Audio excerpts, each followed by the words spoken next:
Dicen que Akiva ben Yosef, un mártir judío, fue asesinado por los romanos. ¿Por qué? Por enseñar Torah. Occidente podría decirse que detenta los valores judío-cristianos, por lo menos los enuncia. Y Akiva siguió enseñando más allá de la prohibición de los romanos. Le decía un compañero, Papus, dice, Akiva, pará con esto porque te van a matar. Y Akiva dice que lo respondió con una parábola.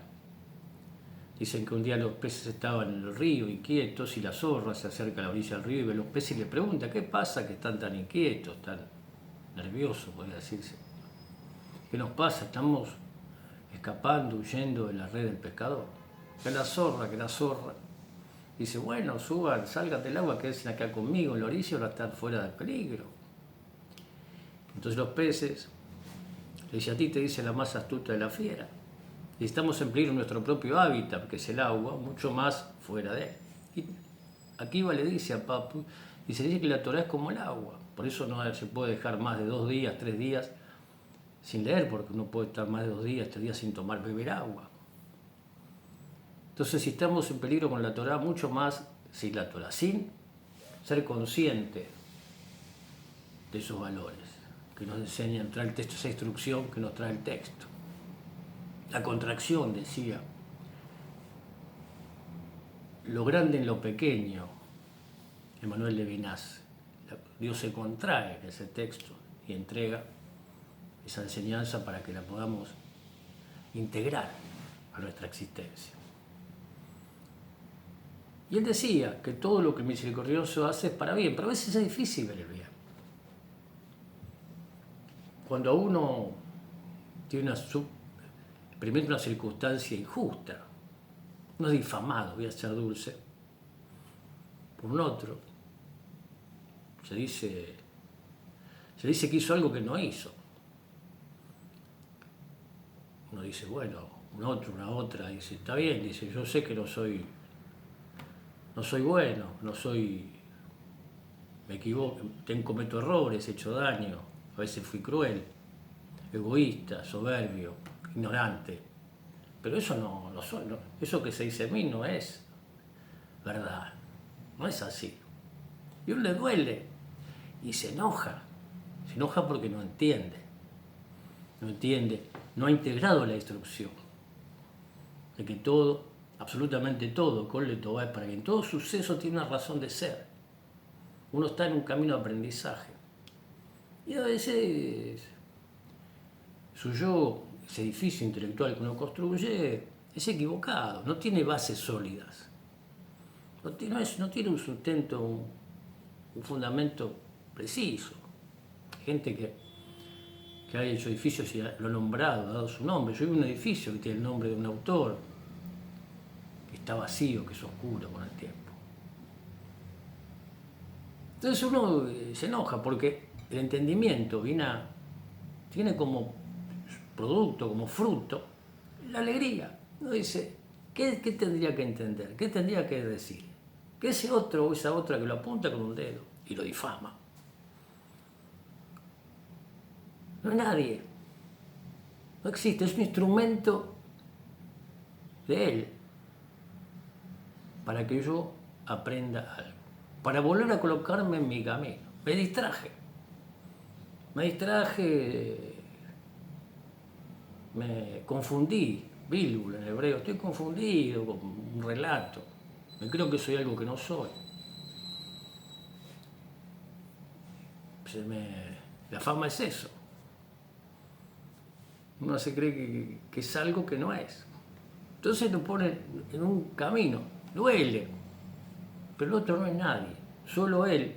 Hay una película muy bonita que se llama Auspicio, donde dice, ustedes no son nadie, cuando unos amigos le piden perdón, y alguien, ese que te difamó o esa que te difamó algún día se arrepiente, entiende que te hizo un daño en ese momento.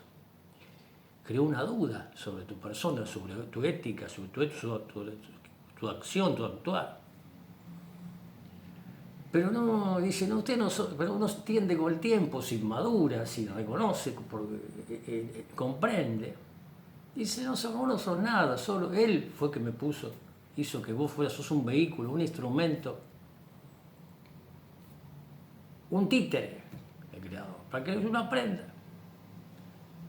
Para que uno aprenda, para que uno encuentre realmente, se reconozca a sí mismo quién es.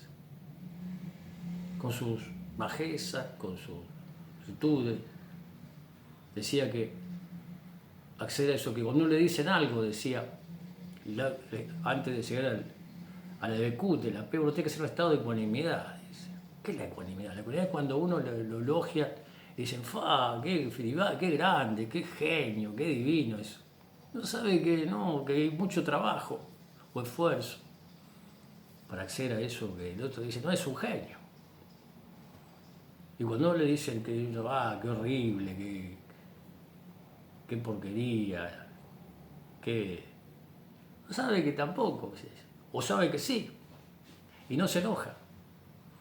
No es, si uno elogia, no sé cómo, no se la cree, pero tampoco se cree eso que dice otro, porque no lo conoce a uno, no sabe realmente, uno mismo a veces no se conoce a sí mismo. Otra vez, ese yo. Hace poco una compañera me decía, hablando de un artista argentino, Bossi, es una oratoria, y se siente, dice, yo hago todo esto para que me quieran. Dice, bueno, yo digo, el moño no es adecuado, uno debería hacer algo para que lo quieran. No debería hacer algo porque le satisface, porque le da placer, porque lo disfruta. Por otro, diría yo, si uno está satisfecho, su vida hay satisfacción. Entonces uno hace por los demás, no para que lo quieran, no espera un aplauso. Decía Luria en el siglo XVI, la satisfacción del deseo no está en la consecuencia, está en la causa. Uno disfruta con lo que hace. Hace poco escuchaba a un escritor argentino, Coba, diciendo el actuar y el hacer unido. Hay una enunciación de los cuerpos, decía él, respecto a un movimiento contemporáneo. Decía Perón, estaba Perón, decía mejor que decir hacer y mejor que prometer a realizar. Pero no, el hacer junto con el decir. Uno dice con lo que hace. Un decir mudo, pero que dice mucho más que eso. Y en esa integración de eso, uno llega a una frase que cita un autor que dice que toda la vida es un proceso de demolición. Uno debe aprender a vivir en la intemperie, diría yo. Caminar por el desierto. El desierto, sin desierto no hay tierra prometida. Y cita a George Bernard Shaw. Me puse a aprender, dice Fischer, en un marzo de 1936, cuando escribe este cuento o este ensayo, Crack Up, que da título a esta cantidad de ensayos, que son autobiográficos, dice, piezas autobiográficas. En un momento el tipo estaba muy mal, devastado, y crea este término, no hay traducción, dice, es un estado de fisura, uno está fisurado, está roto, porque le duele. Y se me puse a aprender a escribir según el principio de yo. Si no consigues lo que te gusta, mejor que te guste lo que consigues. Y esto uno puede escuchar la frase, si no consigues lo que te gusta, mejor que te guste lo que consigues. Pero en realidad, lo que consigue es lo que tiene que conseguir. Uno puede gustarle muchas cosas, decía Fischer, yo quería ser un jugador de fútbol americano y el primer partido con las sombreras me destrozaron. No era para mí. El tipo era un escritor. Interesante.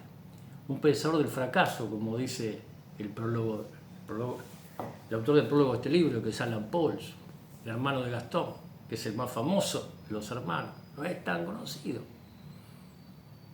Un pensador del fracaso.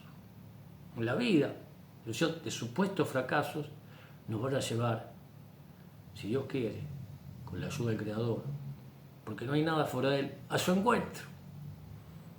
Al encuentro, hacer ese, en palabras de Luria, otra vez, ese compañero, Haber Tov Amitai, compañero bueno y verdadero.